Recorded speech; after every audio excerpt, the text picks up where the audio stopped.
হলদিয়া শিল্পাঞ্চল নিয়ে কড়া বার্তা দিলেন তৃণমূলের শ্রমিক সংগঠনের রাজ্য সভাপতি ঋতব্রত বন্দ্যোপাধ্যায়। বুধবার আইএনটিটিইউসির কোর কমিটির বৈঠকের পাশাপাশি এদিন জেলাশাসক ও জেলা পুলিশ সুপারের সাথে বৈঠক করেন ঋতব্রত বন্দ্যোপাধ্যায়। সেখানেই ঠিক হয়েছে হলদিয়া বন্দরের কর্মচ্যুত ঠিকা শ্রমিকদের কাজে ফেরানো হবে আগামী 1 আগস্ট থেকে। তবে সেখানে শর্ত রাখা হয়েছে, এখন থেকে সেই সমস্ত শ্রমিকরা নো ওয়ার্ক নো পে এই পদ্ধতিতে মজুরি পাবেন। সম্প্রতি হলদিয়া বন্দরের এক ঠিকাদার সংস্থা 50 জন ঠিকা শ্রমিকদের ছাঁটাই করে বলে অভিযোগ।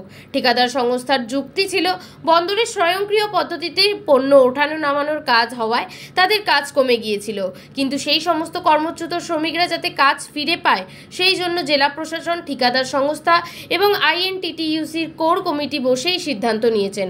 পাশাপাশি ঋতব্রত বন্দ্যোপাধ্যায় এমন দাবি করেন, দাবি আদায়ের জন্য কাজ বন্ধ রাখা বা কারো অফিসে তালা বন্ধ করে দেওয়া এই সমস্ত আচরণ বরদাস্ত করা হবে না।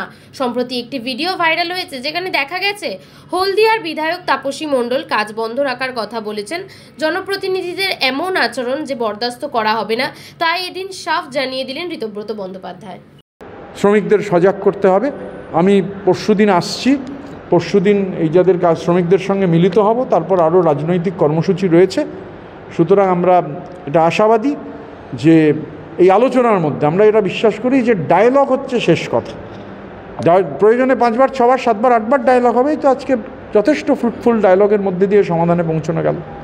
তাদের কারখানা কর্তৃপক্ষ তারাও রাজি কর্তৃপক্ষ 1 তারিখ থেকে, আজকে এখানে সিদ্ধান্ত হয়েছে 1 তারিখ থেকে নো ওয়ার্ক নো পেতে সিস্টেমে, তাহলে কারুর কাজ যাবে না। কারণ যে কোম্পানি কাজ করছে তার যদি কাজ না থাকে তাহলে সে কাজ কোথা থেকে দেবে?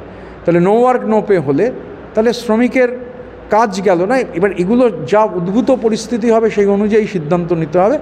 এবং আমি আবারও যেটা বলছি যে মানে স্ট্রাইক করা, কাজ স্লো ডাউন করা, বিক্ষোভ দেখানো, এইগুলো কোনো সলিউশন নয়। আলোচনার মধ্যে সমস্ত কিছুর সমাধান সম্ভব। সেটা আজকে খুব ফ্রুটফুল আলোচনা হয়েছে, পরশুদিন আবার আমরা বসবো। Thank you.